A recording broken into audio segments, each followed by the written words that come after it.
Back in 1992, I asked the former Assistant Chief Constable of Manchester, John Stalker, a veteran of over 100 murder inquiries, to review the quality of those prosecution witnesses.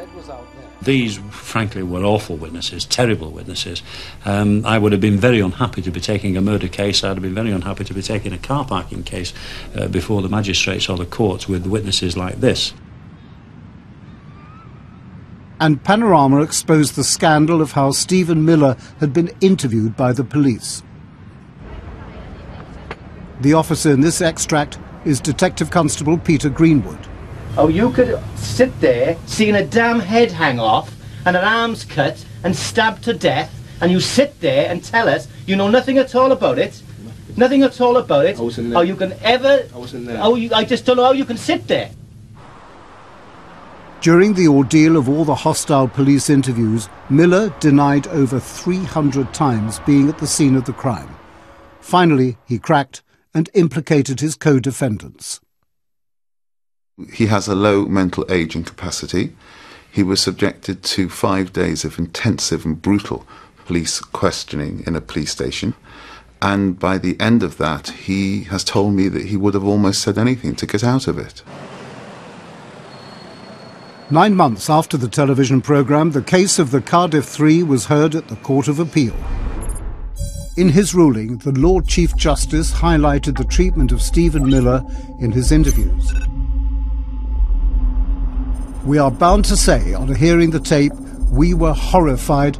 Short of physical violence, it's hard to conceive of a more hostile and intimidating approach by officers to a suspect. Move yourself, please. As a result of the way Miller was interviewed, Justice, man! Justice! and the unreliability of other elements of the Crown's case, the Cardiff Three were freed. They emerged furious at their treatment by the South Wales Police. They weren't interested in what I had to say. They didn't care. They just wanted somebody in jail.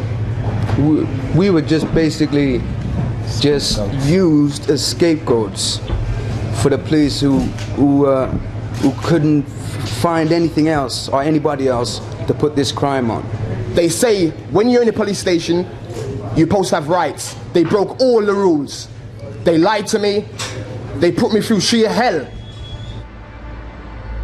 Supporters of the innocent men, now joined by Lynette's family, campaigned for the case to be reopened. But it would take another 7 full years for the South Wales Police to launch a fresh investigation in 1999.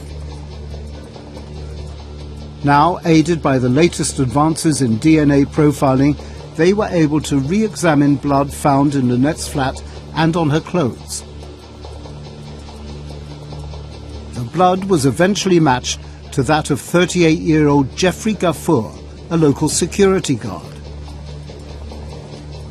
15 years after murdering Lynette in a row over sex and money, he was finally caught, confessed to the crime, and sentenced to life. Catching Gafour was a big relief, because it's now you can say, I told you. You know, the same old thing, I told you. I felt great. And I also felt, you know, someone's got to be held responsible for this. You know what I mean? And it is the police. No one can deny that the hunt by a fresh South Wales police team for Geoffrey Gafour had been an impressive feat of detection. And now with the killer safely behind bars, pressure mounted for a thorough inquiry into what had gone so wrong with the original murder investigation and why. In 2004, the Independent Police Complaints Commission was now responsible for taking one of the most controversial decisions in the entire saga. They allowed the South Wales Police to investigate themselves. A move taken, I understand, for public relations reasons and to restore the morale of the battered force. The investigation was led by Detective Chief Superintendent Chris Coots, a senior officer in the South Wales Police. We always took the view that it should have been a neighbouring force, not South Wales Police, who investigated the horrendous miscarriage of justice that commenced in 1988.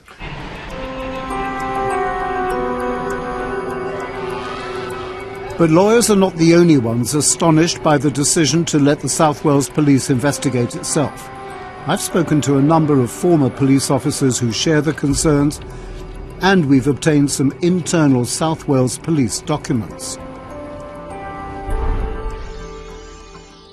They reveal that Detective Chief Superintendent Coutts was actually investigating, amongst others, his former immediate boss, Inspector Dick Powell, the man who'd been originally involved in the murder inquiry. The papers show that a decade ago, Powell and Coutts had worked together. The close personal relationship between these two officers must have given rise to some real concern. But sources involved in the inquiry have told me that the IPCC saw nothing wrong with it. Despite this, over the next 6 years, Coutts and his team would continue to investigate their former colleagues in the South Wales Police thoroughly and efficiently. The first arrests were not of police officers, but of the original key witnesses. Mark Gromick was charged with perjury. He initially fought the case, saying he'd been forced to lie under duress, but later pleaded guilty. Leanne Vilday and Angela Pasila said they too had been forced by the police to give false evidence. Nevertheless, they were also charged with perjury and pleaded guilty. Alex Carlisle represented Leanne Vilday. He's one of the most eminent lawyers in the country. The process that the so-called eyewitnesses went through, in my view, was shocking. Leanne Vilday, for example, was threatened that she would be charged with the murder, with being a participant in the murder. It's not too difficult to understand how she succumbed to the pressure. In sentencing all three in December to prison in 2008, the judge said, "You were seriously hounded, bullied, threatened and abused and manipulated by the police during a period of several months. As a result, you felt compelled to agree to false accounts suggested to you." The Crown had been told that the South Wales police officers behaved appallingly, forcing witnesses to tell lies that sent innocent men to prison for life. Now, all that remained was for the officers themselves to stand trial. 13 South Wales police officers were charged, and the case against the first 8 and 2 civilian defendants opened at Swansea Crown Court in July of last year. They included former inspectors Dick Powell, Tommy Page and Graham Mountcher, and former Detective Constable Greenwood.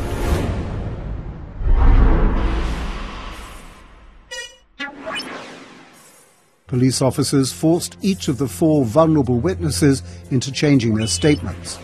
The police were, they alleged, fitting in evidence to suit their view of what happened to Lynette, and they used threats, intimidation and fabrication to finally implicate all 5 of the original defendants.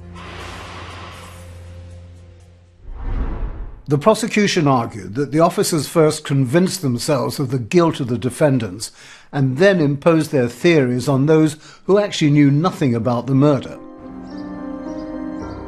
The court heard of an example of this and of just how the police treated potential witnesses in the case of Jack Ellis.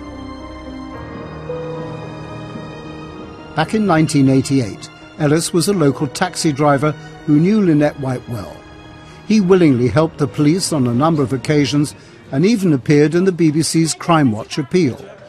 I'm more of a friend than a taxi driver. She used to talk a lot and dream a lot and, like any other young girl, But the police attitude to him changed when one of the witnesses falsely claimed she'd seen his taxi outside the murder flat.